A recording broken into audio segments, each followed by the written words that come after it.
morning, beloved. Peace be with you. Today's gospel will be today's homily will be a little bit different than normal. It's that time of the year again when we get to bring up and talk about the annual Catholic appeal, your favorite, This is all really in honor of Nico's family, because every time I guess their family comes, we talk about money, so we have to do it again, I tried to get Deacon to do it, but he just laughed at me and said, no. But we want to say a few words about our gospel today, just a really short breaking open and then connect it to the annual Catholic appeal. And so maybe a little Father Max style, you could say. We know we are continuing in our Gospel of Mark. At the beginning of Mark, we're still in chapter 1, and we're at the beginning of Jesus' public life and ministry. We've seen him gone out.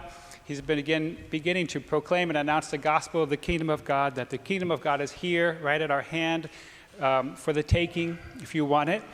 So he's announcing basically we can start to live and experience heaven while we're on earth, if we want to take it, if we want to. And he's begun proving and demonstrating this. We've seen him, he was preaching in the synagogue, and he delivered or cast out a demon. And then today we see him healing Peter's mother-in-law. And after sunset, the whole town just comes to him. And he's demonstrating that the presence of heaven is here where he is. And so he is healed. It says he healed all the sick. He cast out many demons, not permitting them to speak. And he did this basically all night long. And then sometime between 3 and 6 a.m., it says that he left and needed a break from the people. And so he went and just spent time with his Father in prayer. And they all came looking for him, especially Simon Peter. And Simon says, everyone's looking for you. In other words, what he's alluding to is, this is going so well in Capernaum. Everyone's looking for you. Let's just set up our ministry right here and just keep this thing going. And Jesus' response is the opposite. And he says to him, let's go to the nearby villages also, that I may preach there as well. And this is, so in other words, we have this Peter wants to just stay and build up Capernaum and the ministry in Capernaum, because then he got home-cooked meals every day. Jesus says, no, we have to reach outwards. We have to go out and bring the gospel out. And that's, as a side note, actually, that's a good measure of, you can measure maturity in yourself, in another person, maturity in a group, maturity in a family, maturity in a parish. When you look at how well are they, for the most part, what are they doing? Staying in and building up what's in, or are they reaching out? Because mature love, we know, always reaches out. So mature love is always life-giving. That's actually one of the characteristics of God's own love, is that he is just totally pours outward and does not even think about if anything comes back in return. And that's the love that we're growing towards. And that ties us right in with the annual Catholic appeal. We know, we have our own ministries here at the parish. Many are designed to build up and do faith formation and to build up the people that are here, to build up the community, to build up disciples so we're more like Jesus. And then there's other ministries that are here at the parish that help us to reach out and go outwards into our own parish boundaries, or a little bit beyond that as well. But when we come to the annual Catholic appeal is not about parish ministries. It's about diocesan-wide ministries that will reach all the parishes.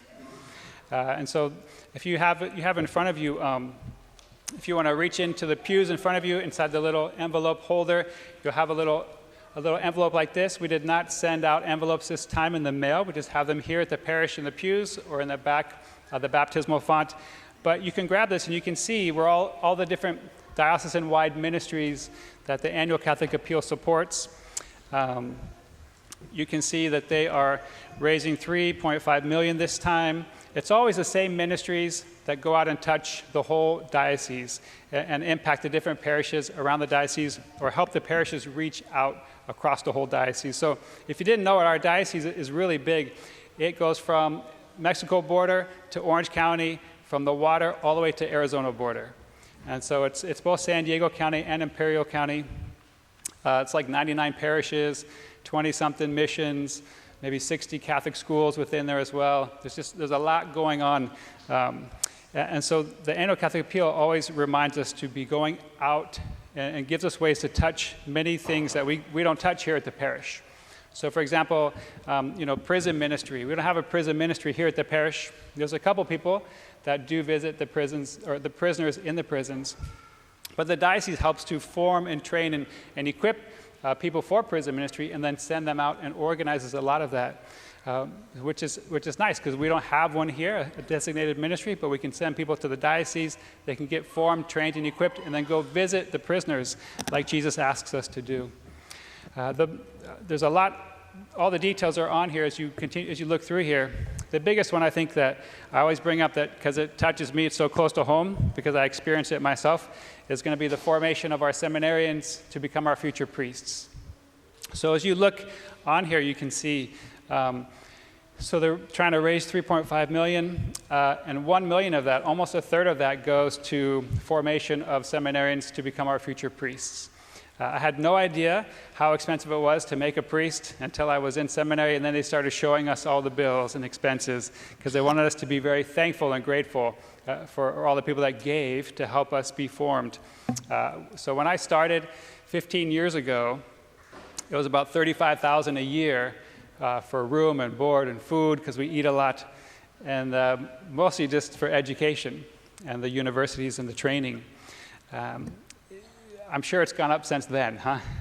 At least to $36,000, right? Probably 50. If you can imagine, if let's say we have 20 seminarians that are somewhere in the formation process, even if you just said the $35,000 a year, you're talking over $600,000 a year to train these guys to become our future priests. You could see that $1 million is going fast, and so it's not unreasonable for them to be raising money for that. Anyway, I just wanted to give us a time. We always reach our goal, except for my first year here. But otherwise, we've always reached our goal. Every parish has a goal. Our goal this year is $28,700. It's been going down. We made enough noise, and the squeaky wheel gets to grease. So it will be going down for the next 4 more years until we get down to 25,000. Last year was 29,000 something. We reached our goal plus an additional 6,000 above that. So what's good is if we raise more than the goal, that additional money comes back to the parish free of any diocese taxation, and we can use it for operations or for capital improvement projects or whatever the need is at the time. So don't be afraid of giving more than the goal. I just want to give everyone a chance today, since we're not mailing these out this year, we're just doing them through the pews, to just give you all a chance today to kind of go through. At the very bottom, you have the envelope. You can fill it out now with your information and either give your money today, or you can just write a pledge if you're not ready to give today. People always ask about different amounts. I just say, close your eyes and say, God, give me a number, and then whatever number first comes, then you add a 0, It's easy, All right, so I'll give you a minute in silence to just talk with the Lord, and then actually we have a baptism today, so we'll do our baptism after a moment of quiet here.